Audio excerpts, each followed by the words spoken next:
Welcome to the Clear Admit MBA Admissions Podcast. I'm Graham Richmond, and this is your WireTaps for Monday, December 28th, 2020. I'm joined by Alex Brown from Cornwall, England. Alex, how are things? Very good, thank you, Graham. Happy belated Christmas to you. Yes. Although we are recording this in advance, but very good, very good. We can't visit each other though, Graham. I think we've blocked off all communications other than the internets between the UK and France. I know. I was going to ask if you had been taken out by this COVID variant that seems to be running there, rampant in the UK. Although I know you're in a remote area, so I'm assuming you're safe. Yeah. I mean, we're very lucky. Fortunately, I'm in one of the very few places that's still tier 1, but I anticipate we'll end up in a national lockdown again. Yeah, it's crazy. I mean, obviously, this pandemic has just absolutely gotten a lot worse than people initially anticipated. So everybody stay safe, obviously. It's just, it's a very difficult situation. And I think that's underlined during the holidays when, it becomes clear that we're missing out on activities and stuff. So, I'll echo that. Everyone stay safe. Alex, so last week was pretty quiet with the Christmas holiday. But what do you think has been happening? I mean, I assume people are, looking at their offers maybe from round one, but what else are people up to? Yeah, there's a couple of things that are going on right now. Obviously, on Decision Wire, we're getting some nice conversation going, actually people debating, whether they go to this school or that school based on their offers, bit of scholarship money and stuff like that. So that's always super interesting, and that's also why we highlight a Decision Wire entry on the show during this period. But also, the round two's around the corner, as it were. So in another week, just after we hit the new year, all the top schools have a round two deadline. I mean, it's chaotic getting all those applications in on time. So clearly there's lots of folk working very hard right now getting those essays tightened for round two. So best of luck to those folks. And the other interesting aspect to that, Graham, is, you've got to really scrutinize and analyze how you did in round one to really be effective in your round two strategy. Because there's some folks that did really well in round one.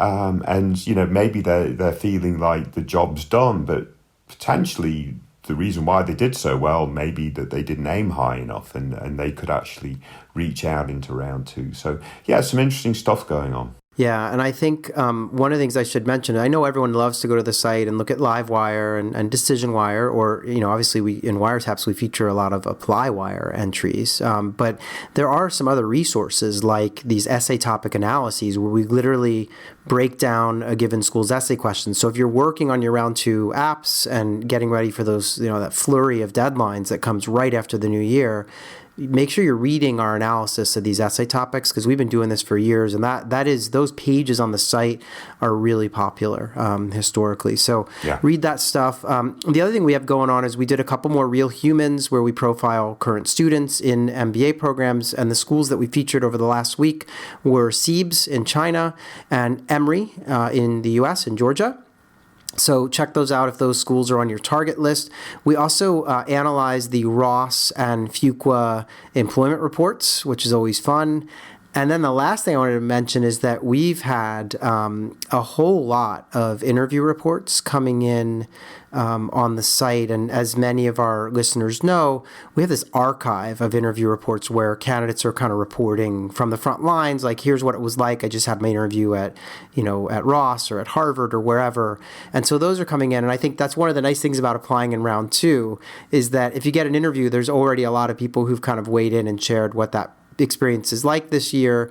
Obviously, the archive has, the years prior as well, but those reports are really useful for candidates, I think. And that's something, Alex, I always mention this, but that was kind of your brainchild to get people to submit those reports and collect them. And I mean, there are thousands of reports in that archive now. It's really useful. Yeah, we started that a lot of years ago. We used a wiki platform to collect reports back in the day. So that was quite an interesting project. But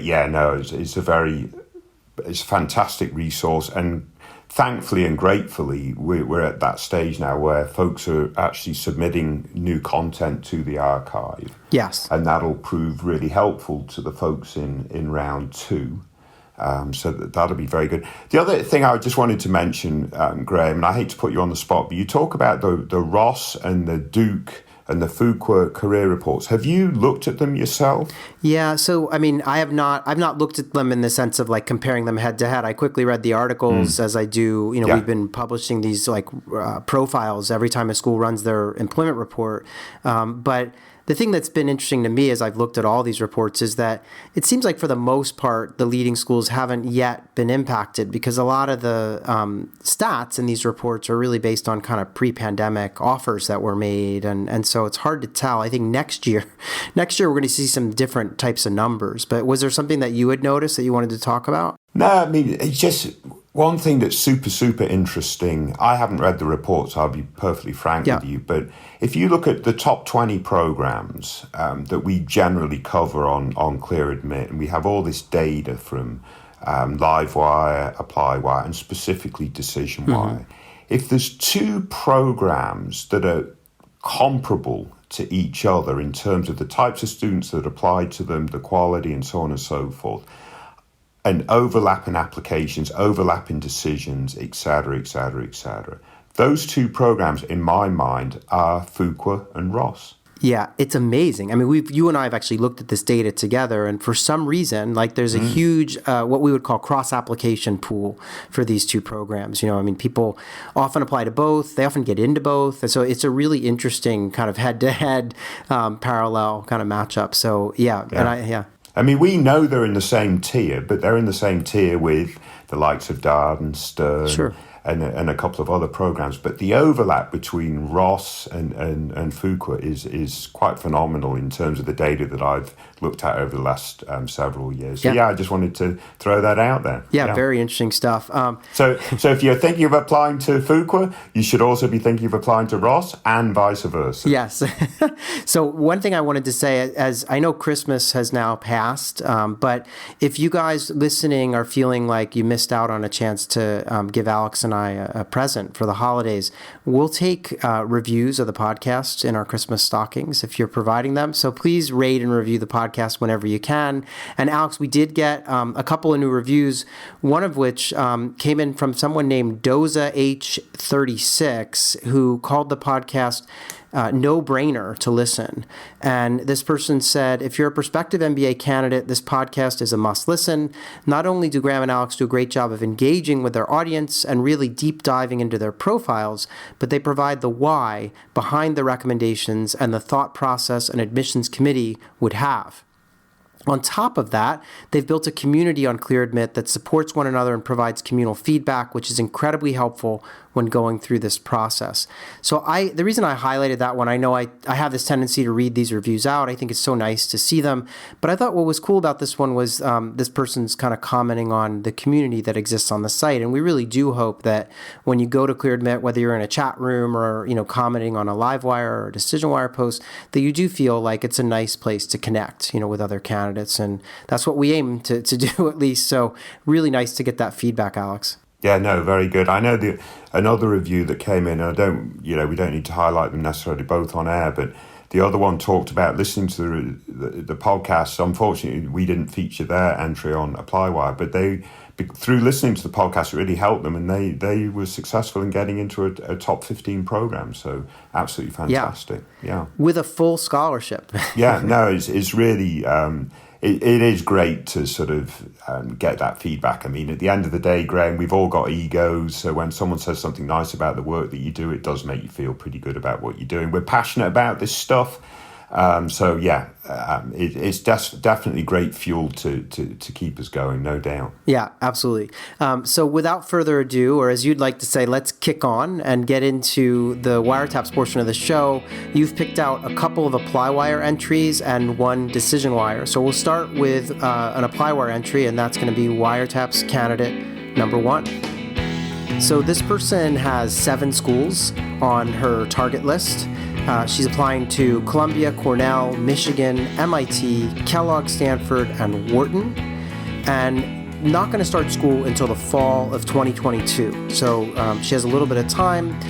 She's working in consumer goods, And post-MBA, there seems to be, she's not really sure whether she wants to go sort of in a tech direction or maybe right back into consumer goods. And so as a result, her list of targets is kind of a mixed bag. She's got Amazon and tech companies, but she also has companies in the like food and beverage industry. She's got Cloud Kitchens, Ferrero, Mars, Beyond Meat. So she has like a bunch of companies. GMAT score 730, GPA 3.9, and 3 years of work experience.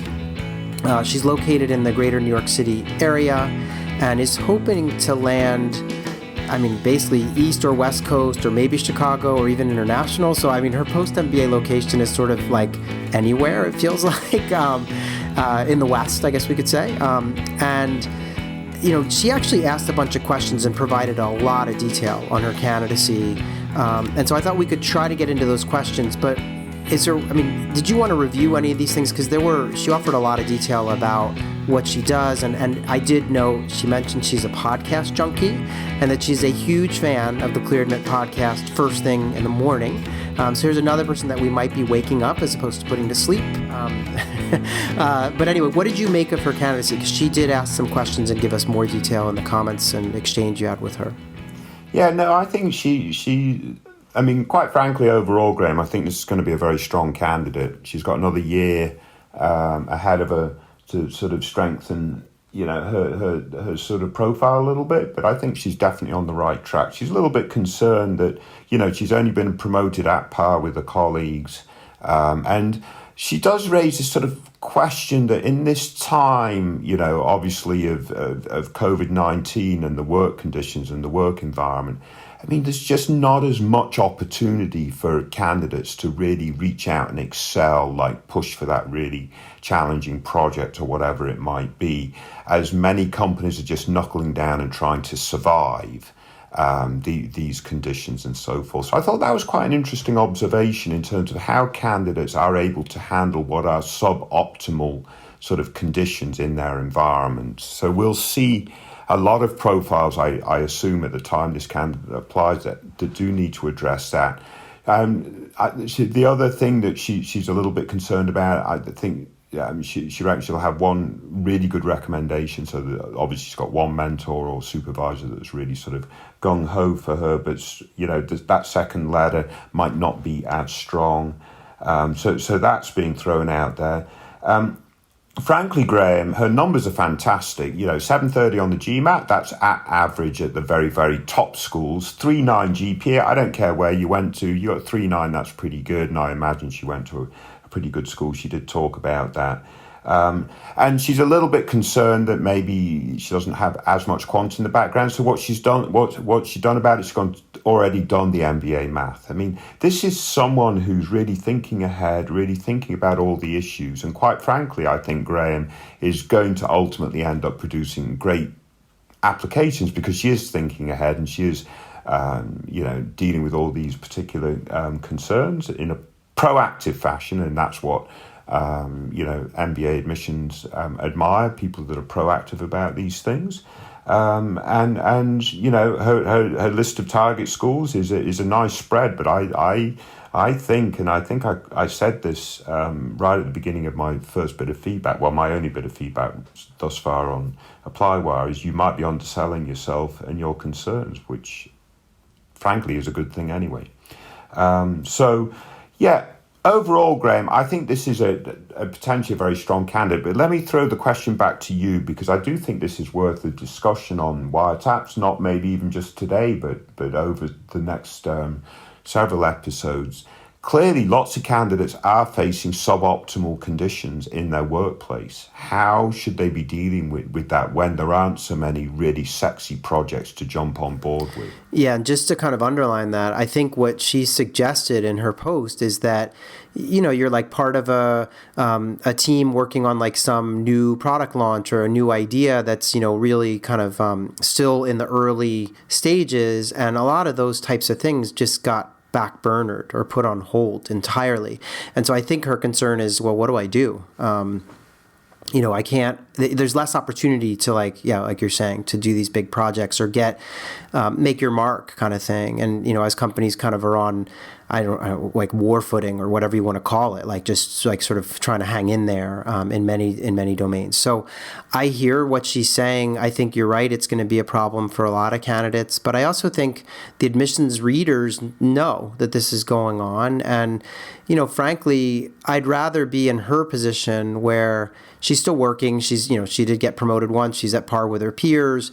Maybe no big sexy projects right now, but frankly, a lot of people have been laid off, right? Or companies have reduced staff. And so I think admissions readers are going to understand that. Although I also think there is an opportunity, and she does mention this a little bit in her comments, there's an opportunity for her to do things outside of work, maybe not in person, but, she's on the board of a nonprofit. She also, pre-pandemic, had been working to help an animal shelter, and I'm just wondering, aren't there ways for people to get involved without being in person and do big things for, nonprofits and stuff. So I really like this candidacy. I mean, I think overall, she went to a Big Ten school in the U.S., which means, probably a decent institution. And as you said, 3.9, geez, that's nothing. That's really nothing to be ashamed of. It's almost a perfect GPA, right? So, I mean, and that tells me two things, Graham, right? A 3.9 over a 4-year period, she's smart. But that's dedication, right? Consistent over 4 years. So I don't think we should lose sight of that. This is someone, and again, I sort of got this thread reading her notes. This is someone that cares about what they do and they want to do it well. Yeah. And that's got to be a great attribute. Right. And my only advice to her, and hopefully she's listening, is that, first of all, CPG experience and even goals in CPG, it's not so common. You don't get lumped in with all the tech folks or the consultants or bankers. And so it stands out. And I think the other reason it stands out and is often liked by admissions readers is because it's relatable. So in the sense that, if you're working for a company that makes products or stuff that people can see on the shelves in the supermarket or wherever they're buying stuff, like that, it's easy for a reader to kind of quickly identify with like what you're doing and where. And so there's some points there for that. I personally liked her goals in that domain. I thought it was more interesting if she's kind of staying in that domain and heading for, she has a bunch of kind of food and beverage type, options listed, as opposed to like tech product management, which seemed like more of a, kind of diverging off the path. And so I don't, obviously she'll write what she wants in her essays, but it felt easier to me to spin that storyline of staying in her space. I think of Kellogg and Wharton. Go ahead, sorry. Yeah, I'm sorry, Graham, but I think tech product management is quite challenging too to move into unless you've got an engineering degree background. Am I right in that? In some instances, I mean, I think, it just depends on, the recruiting but yeah, it's not, I mean, it doesn't seem, for me, it was just, I was like, okay, I understand the appeal of maybe going to one of those, FANG type companies, but I just was like, wow, you've got this really interesting experience and it seems like you have some goals in CPG, and so I would just ride those. That makes more sense to me. Yeah. I also think schools on our list, Kellogg and Wharton would probably be great for the types of things that she wants to do. I wondered why, even throwing HBS into the mix, a lot of these big food and beverage companies will recruit there as well. I'm not fussed about her recommendations dilemma. I mean, she'll get one great rec, and I think if I were her, if she's on the board of a nonprofit, maybe there's a recommendation somewhere in there, or even if she's been working with this animal shelter for over a year. Maybe there's someone, who's very senior there who, could write a nice letter. They don't both have to be from your current job. And so people mix and match, and, I'm not so worried about it. And plus she does have, practically a year before she's going to be in the throes of, this process. And so I feel like, yeah, she has time to figure that out. And I do love that she took MBA math, that course to prepare her for MBA subjects and stuff. So I think that's all great. And again, I think she's going to do fine, and she seems to be really on the ball. Yeah, very good. Best of luck to her, I think, yeah. Yeah. I agree with you. This is someone that belongs in a top school, and with good execution, that's where she should end up. Absolutely. All right, so let's move on and talk about WireTaps candidate number 2. So this person is applying to 8 schools, and they want to start this coming fall. And the schools on their list are Carnegie Mellon, Duke, Michigan, Minnesota, Rice, Rotman in Toronto, and UVA Darden. And they also have an other, which they didn't specify what school it might be, but it's a school, I guess, that's not in our kind of database. So they've got a long list of schools. They've been working in investment banking as an offshore analyst with M&A, with the M&A team of a New York-based large bank, right? So they're located in India, and they're kind of doing the analyst role, but from afar. They want to stay in investment banking and ideally work with Citibank, Credit Suisse, Goldman Sachs, JP Morgan, or Morgan Stanley.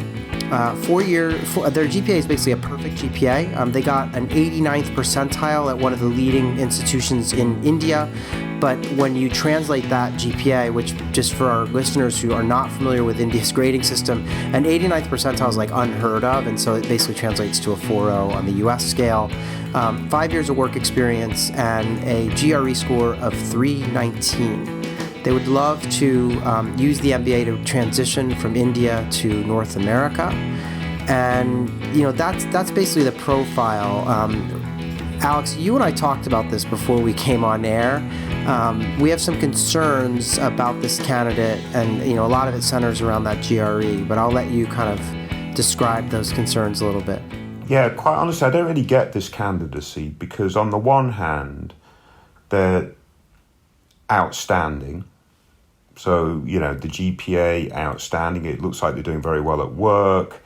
They're doing stuff outside of work. I love this. I have a strong social impact background, performed 25 plus street plays on social issues, volunteered with 3 NGOs, sponsor high school education for 2 students from lower income families every year, and have organised many awareness campaigns and fundraising events. I mean, this person seems absolutely brilliant, Graham. Yeah. In terms of their personal character, in terms of their work output, what they've done at work, in terms of their intelligence. Again, back just as we talked about the candidate, the first candidate with a 3.9 GPA. Well, this person has a perfect GPA over 4 years, so absolutely brilliant. So why settle for a 319 GRE and have that be your weakest element of your candidacy, which ultimately, in my mind, then defines exactly where you'll go for business school? Because you've got to combine that with the fact that they're applying in round 2 anyway, which is going to be a little bit more challenging coming from India and potentially an overly competitive profile. That 319 is basically going to determine where they go to school. Yeah, and I think as it now stands, they have a good range of schools, and I think given their stats, that's a fair, they have some schools that they should get into, even with the 319. They did get waivers on the GMAT/GRE from Minnesota and Ross. So they have a good range of schools, but I was just sort of like, wow, imagine this profile with a 330 on the GRE or a 730 on the GMAT, and suddenly you're like, wow, sky's the limit kind of thing. I recognize that it isn't, obviously being an investment banking offshore analyst in India is maybe not as great as working for the bank directly in New York City or something, but they've actually had a really interesting experience in that they're already leading a team of 3 analysts. They've been training employees, like they've clearly done well, and so I feel like, yeah, like you said, like everything kind of lines up, and then you see that GRE score and you're kind of like, what happened? And I don't know if they took it just once, and I know we're out of time practically in the sense that they've got to apply to these schools in a few weeks, or maybe even in less than a few weeks, right? So I'm a little torn. I mean, part of me wants them to submit an optional essay that says, I'm not happy with this score. I'm signed up to retake, and I'll furnish that score as soon as it's available. But I recognize, it's hard to juggle taking the test with getting all these apps in. And I just was, I'm a little concerned that they're missing an opportunity. But again, they are in a hyper-competitive group from India. It's round 2, and it's round 2 in a year that likely is going to be one of the more competitive that we've seen recently. So I get what's going on here. I just couldn't help but dream a little bit about what would this look like with a better score. So that was the thing that struck me. And the fact that they mentioned I'll only take it again if it's a last option. I was sort of like, I don't know what kind of a signal that sends. Well, but how will they know it's a last option? That's my point. It's like, you'll only know that when you get the results. And then it's like, it just boggles my mind. I mean, it could be that clearly something's happened at work and all of a sudden they've got to go to business school now or whatever it might be. And that might be what's going on. And maybe they sat the GRE cold and got a 319 and they're throwing their apps together to see where they land. And, frankly, pandemic situation that we're in, that's going to be a similar story for a few people. I get it. Mm-hmm. And I reckon this might be the story here. If that's not the story here, what I would advise this candidate to do is knuckle down, continue to do well at work, continue to perform your street play. I just think that's absolutely fantastic doing that kind of stuff. Apply round one next year with a terrific GRE score. Yeah, and that was the thing. I was wondering if because they have 5 years of experience, they're kind of like wanting to go right away, or like you're saying, maybe there's something. Yeah, I don't know. Yeah. But it's an interesting case because I don't want to be one of those people who's like, oh, the test is everything, because it isn't. I mean, this is a holistic process. But when you do come into the process in the middle of it, round two, and you're from a hyper-competitive portion of the applicant pool, the test does matter. So it's tricky. But we'll see. I mean, maybe they'll get into Ross where they have a waiver, and Ross is a great school, and, anything's possible, right? So we shall see, I guess. Yeah. And I hate to say it, but in my mind, the test is everything. If everything else in your candidacy is outstanding and the test score is not, to me, that test score is ultimately going to be everything in that profile, because that is the anchor that's going to weigh the profile down and then determine which target schools are appropriate. Yeah. Typically, the holistic approach, everything is sort of in the middle or a little bit better here and a little bit down here or whatever. And therefore, the test is a small piece of the puzzle. But in this case, I would argue that the test almost does become everything. Yeah, it stands out for sure.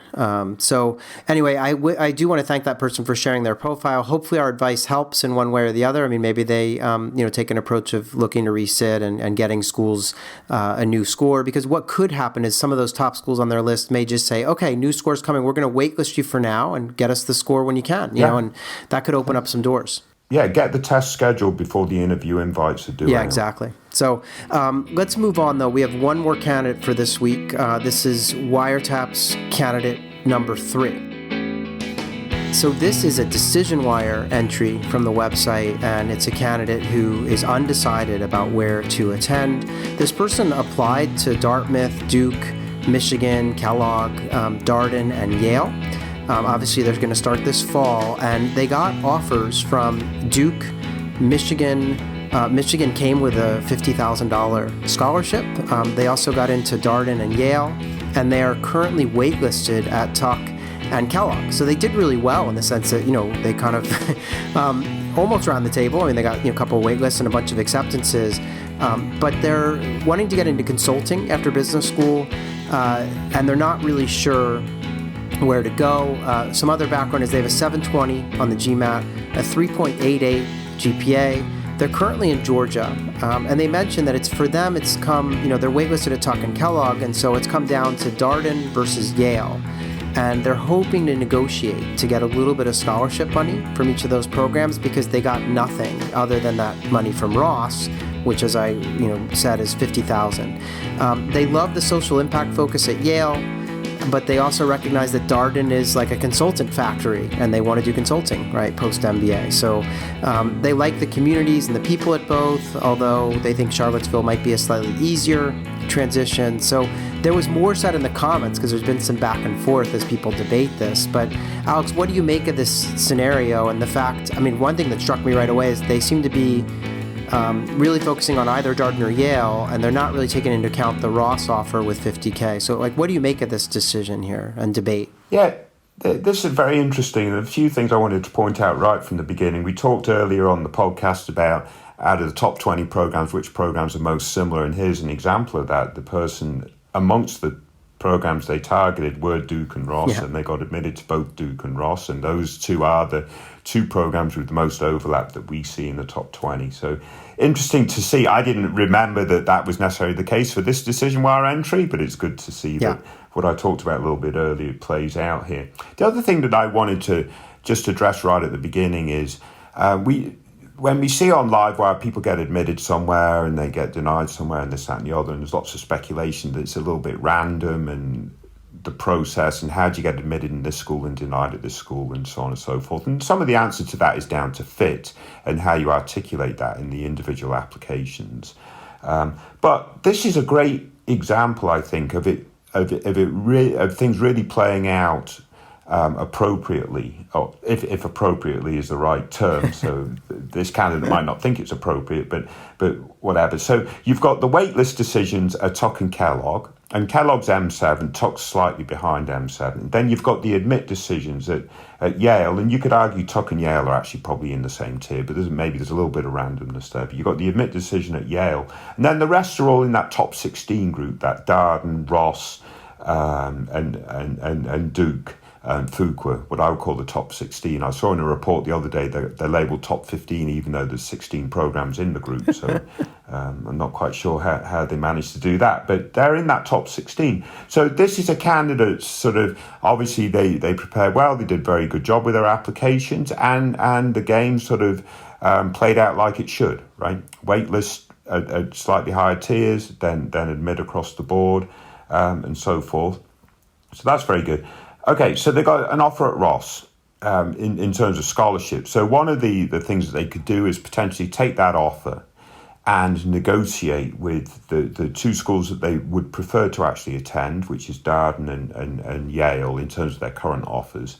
And we could talk a little bit about how they go about that negotiation, Graham, because I think that's something that a lot of our round one candidates are currently dealing with.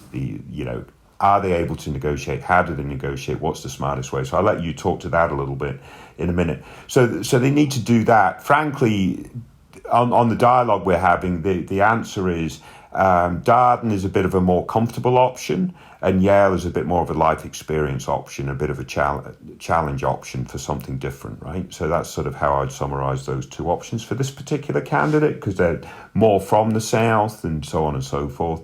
But yeah, the opportunity to negotiate scholarship, but remain on those wait lists and really push to get off those wait lists, because as a round one candidate getting on the wait list, it's not over. When round two decisions come out, you'll be reevaluated at that point. So follow the wait list rules for each of the schools you're on the wait list. And one thing that schools really want to know of the folks that are on their wait list is, do they really want to come to our school? So the extent that you can signal that you feel that school is a great fit for you, and you're doing X, Y, and Z over the course of the next couple of months to try to sort of up the stakes and up the ante a little bit, that's very useful. But schools will only admit candidates from the wait list that they think will attend. They want 100% yield on those waitlist decisions. They won't get 100% yield, but that's what they're seeking. So be aware of that, any folks on the waitlist. But I'll let you talk a little bit about the scholarship issue, Graham. Yeah, I mean, I think there are a few things happening here. I mean, number one, like you said, stay on the waitlist at Tuck and Kellogg, see what happens. I would actually recommend reading our waitlist guide, because we have a guide that we publish on the site. I can't remember what it costs, but it's not much. I think it's like $9 or $10. And it's really useful in terms of carving out your waitlist strategy. In the meantime, yeah, I would absolutely go to Yale and Darden and just indicate that you're really interested in coming, but you have an offer from Ross with $50,000 attached to it, and you're just wondering if there's any movement that they can make to help tip the scale a bit. And I think the worst thing they can say is no. And some schools, will negotiate more than others, but it certainly never hurts to ask. I also think it was really interesting. I mean, this person said, they said, and I'll quote, "One other data point I'm considering, I attended a large state school in the Southeast for undergrad. So the UVA Darden experience feels a bit more familiar to me, and therefore I'd give the edge to Yale, New Haven in terms of being a new and exciting experience." So I think they've already begun kind of weighing, these options, and they have a number of reasons why they share that they're kind of leaning Yale. And I would just add that, for a lot of people, when you look at these schools, Yale is often mentioned in the top 10 nowadays. It's a school that's really moved up over the years in the rankings. And many people kind of say, well, you've got the M7, and then you've got another group of schools, which might be Berkeley and Tuck and Yale, sometimes Stern, that are kind of right after that group. And so I can see why this person's thinking about that.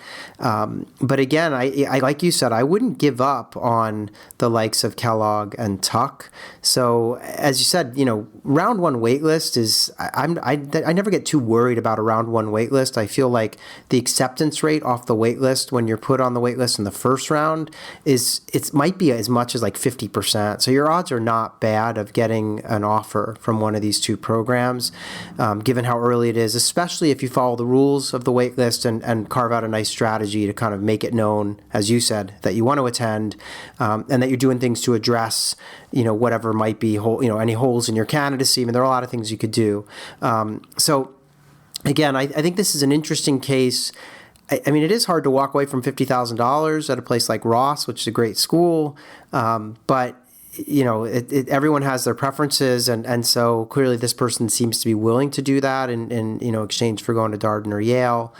It is interesting though, and I think I'll be really curious to know what happens. I'd love for this person to continue to post to this decision wire entry so we can find out where do they get in the end, and how does it all turn out for them.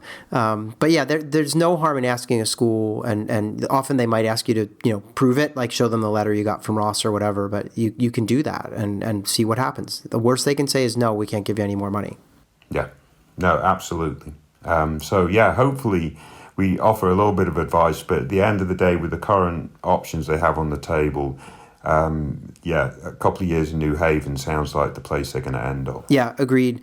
So Alex, thanks again for picking these out. I did want to wish our listeners a great, final few days of 2020. I mean, 2020 has been a tough year, and so hopefully we get a bunch of good news as the days go by here. And everyone hopefully can have a probably subdued but fun New Year's celebration. And yeah, thanks to everyone who's listened with us all this fall, and hope to keep bringing these episodes to you, pandemic or not, in the new year. And yeah, Alex, thanks again for all your work on this year. Yeah, our pub's shut, so I'm not quite enamored with this new year. But there we go. Yeah, everybody, please stay safe and happy New Year.